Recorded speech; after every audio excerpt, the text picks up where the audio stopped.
Ngoài việc đã trở nên quá quen thuộc trên phim ảnh và truyện tranh, thì hình ảnh về những siêu anh hùng có lẽ cũng đã trở thành một phần tất yếu của ngành công nghiệp trò chơi điện tử. Nổi bật trong số đó có thể kể đến những phần Spider-Man trên hệ máy PlayStation, hay phần game về biệt đội Suicide Squad sắp ra mắt trong tương lai. Thế nhưng khi chúng ta tua ngược lại khoảng thời gian 15 năm về trước, đó lại là một câu chuyện hoàn toàn khác. Khi những game về siêu anh hùng đa phần chỉ là những sản phẩm ăn theo những bộ phim bom tấn không hơn không kém, chúng hầu như không thể gây được tiếng vang trong ngành game. Mọi thứ đã tiếp diễn như vậy cho đến năm 2009, khi huyền thoại Batman Arkham Asylum ra mắt, mở ra một vũ trụ Arkham vĩ đại, khiến cho biết bao con tim game thủ đã bị đánh gục. Tựa game đồng thời cũng mở ra một cánh cổng mới cho dòng game siêu anh hùng vốn đã từng thiếu thốn chỗ đứng trong lòng người chơi. Vậy thì hôm nay, xin mời các bạn hãy cùng đêm chơi game tìm hiểu về Arkhamverse, một di sản đẹp về người chơi.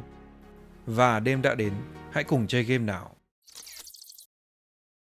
Phát súng đầu với Arkham Asylum. Mặc dù Batman là một trong những nhân vật siêu anh hùng tiêu biểu, thế nhưng vào thời điểm trước năm 2009, không có mấy ai mạo hiểm đặt niềm tin của mình vào một tựa game về kỵ sĩ bóng đêm để rồi mong nó trở thành siêu phẩm cả. Đặc biệt là sau khi dự án The Dark Knight của hãng Eurocom bị thông báo hủy bỏ một cách lãng xẹt. Thật may mắn khi đó không phải là suy nghĩ của hai nhà đồng sáng lập studio Rocksteady, Jamie Walker và Stephen Hill. Khi nhận được quyền làm game về Batman vào năm 2007, cả hai đã nung nấu sẵn ý định về việc phát triển một thế giới game xoay quanh vị anh hùng tai rơi này. Trong suốt gần 70 năm hình thành và phát triển tính từ 2007, đã có vô số những đầu truyện nổi tiếng về Batman được ra mắt, và đó chính là nguồn tài nguyên dồi dào để các nhà làm game xây dựng nội dung cho trò chơi của họ. Rocksteady cũng đã tham khảo từ rất nhiều bộ comic khác nhau. Trong số đó, nguồn cảm hứng mạnh mẽ nhất có lẽ đến từ đầu truyện ăn khách của nhà văn Grant Morrison và họa sĩ Dave McKean, Arkham Asylum, A Serious House on Serious Earth, mang đến cho người đọc một câu chuyện đen tối nhưng cũng đầy tính nghệ thuật về Batman. Tác phẩm đã vượt qua cả phạm vi của một cuốn truyện tranh thông thường. Nhà sản xuất Nathan Barlow cho biết, bầu không khí và câu chuyện trong game đã phần nào lấy cảm hứng từ tựa game BioShock ra mắt trước đó vào năm 2007. Về thế giới của game, dĩ nhiên nhà thương điên Arkham đã trở thành ứng cử viên sáng giá nhất với thiết kế đậm chất Gothic u tối. Ngoài ra, lý do Arkham được chọn làm địa điểm diễn ra trong game là vì đoàn làm game muốn người chơi bị cô lập trong một khu vực nhất định, một nơi đầy rẫy những kẻ thù xung quanh, đồng thời giảm đi khả năng nhận sự trợ giúp từ bên ngoài. Tiếp theo, điều Rocksteady lưu tâm đến chính là một cốt truyện đủ hay, đủ hấp dẫn để thu hút người chơi đến với tựa game. Và nhân vật được nhắm đến có lẽ là một cái tên rất quen thuộc đối với fan của Batman, Paul Dini, vị biên kịch nổi tiếng đã viết nên cốt truyện của bộ phim hoạt hình kinh điển năm xưa, Batman The Animated Series. Kiệt tác này có lẽ sẽ không thể thành công nếu thiếu đi công sức của những diễn viên lồng tiếng kỳ cựu Kevin Conroy trong vai Batman, Mark Hamill trong vai Joker và Alan Sorkin trong vai Harley Quinn.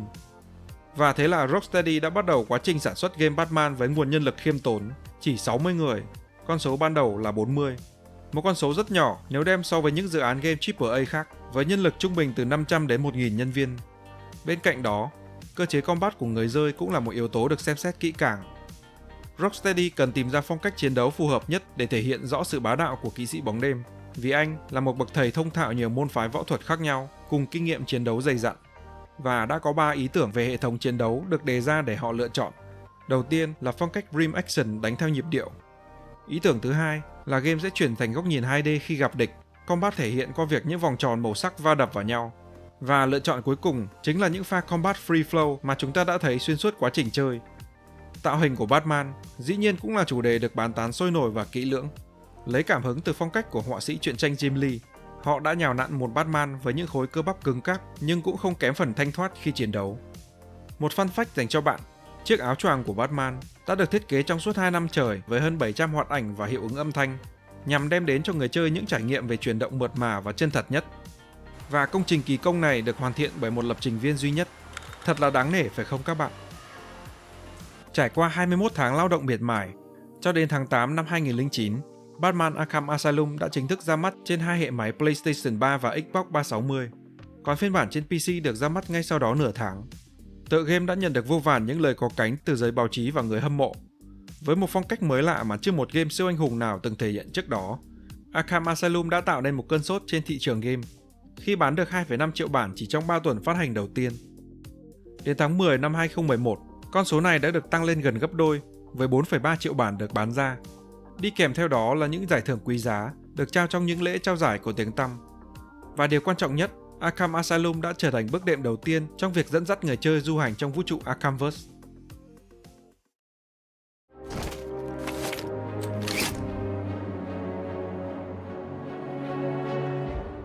Sự cải tiến của Arkham City. Sau khởi đầu cực kỳ suôn sẻ của phần game Arkham đầu tiên, thì cũng không bất ngờ khi Rocksteady đã bật đèn xanh cho việc phát triển phần Batman tiếp theo ngay trong năm 2009. Giờ đây nhân sự của studio đã được mở rộng, cán mốc 100 nhân viên. Điều đặc biệt ở đây là Rocksteady đã hình thành ý tưởng của phần tiếp theo trước khi họ kết thúc quá trình phát triển Arkham Asylum. Họ bắt đầu xây dựng cốt truyện và bối cảnh để mạch truyện của trò chơi có thể kết nối với nhau thật hiệu quả. Thậm chí có một căn phòng bí mật được ẩn giấu trong văn phòng của quản giáo tại Arkham, chứa những gợi ý về cách mà phần game tiếp theo sẽ tiến triển, bao gồm cả bản thiết kế của nhà tù Arkham City, và nó khá sát với bố cục không gian của thành phố trong tựa game Arkham City sau này. Và guồng quay công việc tiếp tục ngay sau khi Rocksteady phát triển xong Arkham Asylum. Concept ban đầu của họ là xây dựng một thế giới rộng lớn hơn so với phiên bản cũ, vượt ra ngoài khuôn khổ của nhà thương điên Arkham. Nó sẽ giống như một thành phố thu nhỏ, đồng thời mang những đặc điểm nổi bật kế thừa từ phiên bản tiền nhiệm. Vì vậy Arkham City đã được Rocksteady chọn làm nơi diễn ra các sự kiện của game. Ngoài ra, khi họ đã thành thạo trong việc lập trình Batman với khả năng bay lượn giữa các tòa nhà trong Arkham, thì việc chỉnh sửa một chút để cơ chế đó có thể áp dụng trong một thành phố đã trở nên dễ dàng hơn bao giờ hết. Không còn những không gian chật hẹp và ngột ngạt nữa. Giờ đây, chúng ta có một thế giới mở, diễn ra trong thành phố rộng lớn với những tòa nhà chọc trời. Người chơi được tự do bay lượn với chiếc áo choàng tuyệt vời của mình, cùng với sự hỗ trợ đắc lực của khẩu súng bắn dây Grapnel Gun. Ngoài ra, chúng ta có thể tham gia những bài tập bay AR training để rèn giũa kỹ năng, đồng thời nhận được một nâng cấp giúp cải thiện tốc độ lao tới của Batman sau khi hoàn thành chuỗi bài tập này. Cơ chế combat đã được nâng lên một tầm cao mới ở phần game này. Hệ thống chiến đấu free flow giờ đây đã được tối ưu giúp thân thiện hơn với người chơi. Chuyển động mượt mà và tốc độ được cải thiện đáng kể, đồng thời bổ sung thêm những đòn đánh mới giúp người chơi thi triển những combo thật đã mắt đã tay. Ngoài ra, khi du hành trong một thành phố đầy rẫy tội phạm và những vụ án, biệt danh thám tử vĩ đại nhất thế giới của Batman đã được nhà sản xuất tái hiện ở những vụ án nằm rải rác trong thành phố dưới dạng side quest. Giờ đây nhân vật người rơi của chúng ta không những giỏi đánh đấm mà còn suy luận thật tài tình. Khi nhắc đến Batman mà không nhắc đến những món đồ chơi của anh thì quả thật là phí phạm. Ở phần game này, ngoài những công cụ từ Arkham Asylum, xuyên suốt quá trình chơi, Batman sẽ mở khóa được những công cụ mới tinh như remote phá súng Disruptor, bom băng Freeze Blast. Đồng thời, Rocksteady cũng đã khéo léo bổ sung những cơ chế mới như Quick Batarang, Quick Bat Claw. Điều này đã cải thiện sự hữu dụng của những công cụ khi áp dụng trong các pha giao tranh và chuyến đi săn Predator Mode. Những cú đấm đá đầy uy lực kết hợp với đồ chơi xịn sò và những pha nhảy nhót né đòn khiến Batman như đang khiêu vũ trong trận chiến. Quả thật, Rocksteady đã nâng hệ thống chiến đấu của tựa game lên một tầm cao mới. Để nói về âm nhạc trong Arkham City thì thật sự là hết nước chấm. Vẫn giữ tông huyền bí làm chủ đạo, pha trộn thêm một chút giao hưởng, nhà soạn nhạc đã tạo nên một nét gì đó hiện đại pha chút cổ điển vô cùng bắt tai. Không khí trong game lần này đã không còn là Arkham Asylum với những không gian bí bách, ngột ngạt và ma quái nữa. Thay vào đó là một Arkham City rộng lớn nhưng tối tăm và bí ẩn, được chiếu sáng chủ yếu bởi ánh trăng đêm và những chiếc trực thăng tuần tra. Với một thế giới mở như vậy, Rocksteady tất nhiên cũng đã chuẩn bị một danh sách phản diện máu mặt của Batman như Penguin, Mad Hatter, Mr. Freeze, Ra's al Ghul, đặc biệt là tên ác nhân xảo quyệt đầy quyền lực Hugo Strange. Đồng thời, họ không quên xây dựng một mối quan hệ phức tạp giữa Batman và Joker. Tất nhiên là thứ đáng sợ và đầy ám ảnh như Riddler Joffrey cũng đã quay trở lại, hứa hẹn làm điên đầu một lượng lớn các game thủ. Với dàn phản diện đông đảo như vậy, thì tất nhiên Batman sẽ cần đến một vài sự trợ giúp, và Catwoman và Robin đều có mặt để mang đến nguồn lực giúp chống lại cái ác. Thêm vào đó, bạn hoàn toàn có thể điều khiển họ đi đấm nhau với tội phạm. Trong game, Catwoman có một hệ thống nhiệm vụ riêng trong phần chơi cốt truyện. Thậm chí, cô còn được trao một lựa chọn có ảnh hưởng tới số phận của Batman. Còn Robin Tim Drake đóng vai nhân vật chính trong DLC của riêng cậu, The Harley Quinn's Revenge, đối đầu với trợ thủ của Joker là Harley Quinn. Bên cạnh đó, trong chế độ Challenge Mode, một cái tên thân quen cũng được góp mặt, Nightwing, Dick Grayson, hay còn được nhiều fan biết đến là Robin đệ nhất. Gia đình Bat Family đã phần nào làm cho chế độ này trở nên sôi động hơn với những combo và gadget riêng biệt của từng nhân vật. Chiến lược marketing cho Arkham City lần này cũng là một chủ đề rất thú vị để nhắc đến. Vào ngày 11 tháng 5 năm 2011, 5 tháng trước khi tựa game được lên kệ, DC Comics đã có một động thái đặc biệt khi cho ra mắt 5 tập truyện được chính Paul Dini và họa sĩ Carlos Dianda đảm nhiệm. Những tập truyện này sẽ đề cập đến các sự kiện xảy ra giữa hai phần game Asylum và City. Warner Bros cũng đã phát hành vật phẩm sưu tầm về các nhân vật game thông qua Mattel, DC Direct, Hallmark. Và thật đặc biệt khi họ còn cho ra mắt những chiếc tay cầm có hình Batarang vô cùng bắt mắt.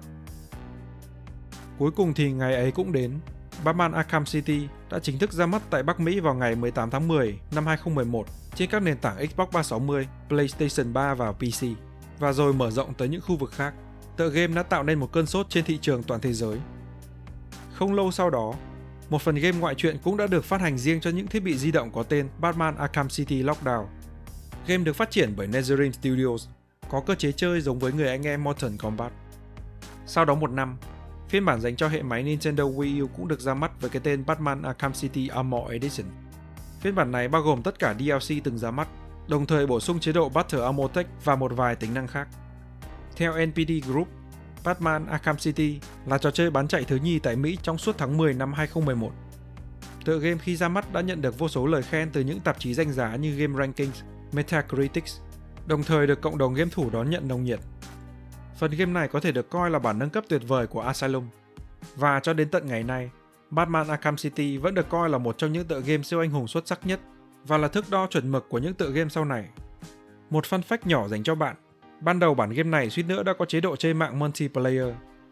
Thậm chí tin đồn này cũng đã từng gây xôn xao làng game thời bấy giờ. Tuy nhiên, về sau Rocksteady cũng đã đính chính và bác bỏ ý tưởng này. Thay vào đó, họ muốn tập trung toàn lực vào phần chơi đơn của game để đem đến trải nghiệm tốt nhất.